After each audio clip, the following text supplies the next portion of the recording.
On en vient aux 5 dernières délibérations de notre Conseil. 2 concernent les espaces verts. La parole est à Philippe Durand.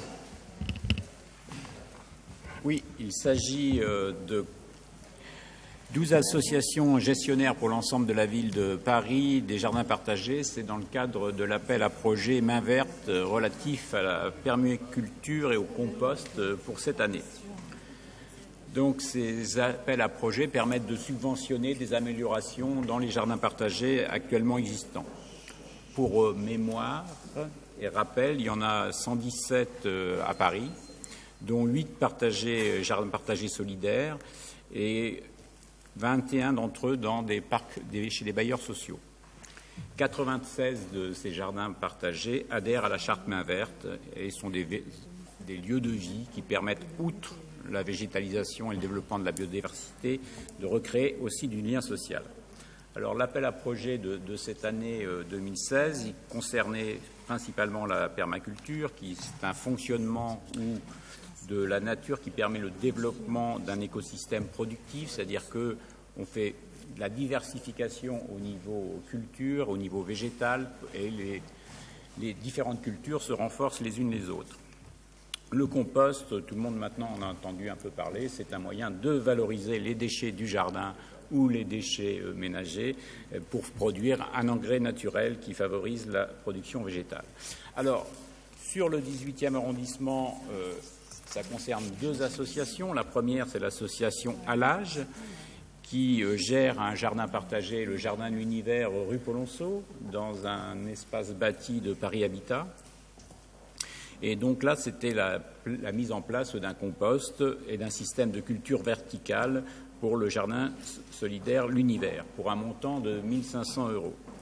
Le deuxième est pour le jardin partagé Commun Jardin, qui est dans le jardin Rosa Luxembourg, qui est géré par l'association Verger Urbain. Et l'objet de la réponse, c'était de faire d'avancer vers une ville comestible au niveau de ce petit jardin partagé qui est au cœur du Rosa Luxembourg. Je vous invite à visiter ce jardin partagé, puisqu'on peut y aller, il est dans un espace public, mais il y a un système d'aquaponie qui permet de végétaliser, de donner à manger aux poissons, et les déchets du poisson permettent la culture de comestibles. Voilà, donc je vous invite à voter favorablement pour cette délibération. Merci beaucoup. Pas de difficulté, unanimité. On en vient à la dénomination du jardin Françoise Hélène Jourda pour le jardin du 20 rue du département, conformément au souhait de la dernière ou de l'avant-dernière commission de dénomination des noms du 18e. Philippe Durand. Oui, donc ce petit jardin rue du département qui a à peu près 1000 m² de superficie est une vraie réussite pour notre arrondissement. Il est baptisé, et je pense qu'il va garder ce nom-là usuel, qui est le square de la girafe, ou le jardin de la girafe, puisqu'on y voit une grande girafe, un très bel éléphant. Ça nous fait penser à la fête de Ganesh qui se passe juste à côté. Alors, Françoise Hélène Jourda, excusez-moi, je ne suis pas un familier de cette personne, bien qu'elle ait des accointances avec ce que nous défendons, l'écologie, puisqu'elle a été une des premières à faire des panneaux solaires en Allemagne et dans les pays nordiques. Entre ce qui nous concerne, nous, plus particulièrement, c'est qu'elle a participé à la réhabilitation de la halle Pajol, avec la face en bois et l'installation des 3500 m² de photovoltaïque.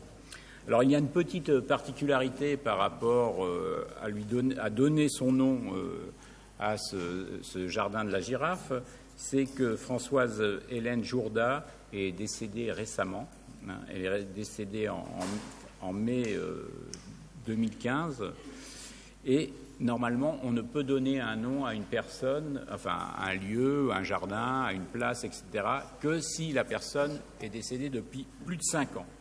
Donc, dans le cadre de cette délibération, comme elle n'est décédée que depuis 1 an, il est proposé de déroger à la délibération du Conseil municipal en date du 23 décembre 1932, dont la réglementation pour la dénomination des voies de Paris, modifiée par la délibération du 9 décembre 1938, qui ne permet pas de donner le nom d'une personne à une voie publique parisienne qu'au minimum 5 ans après sa disparition.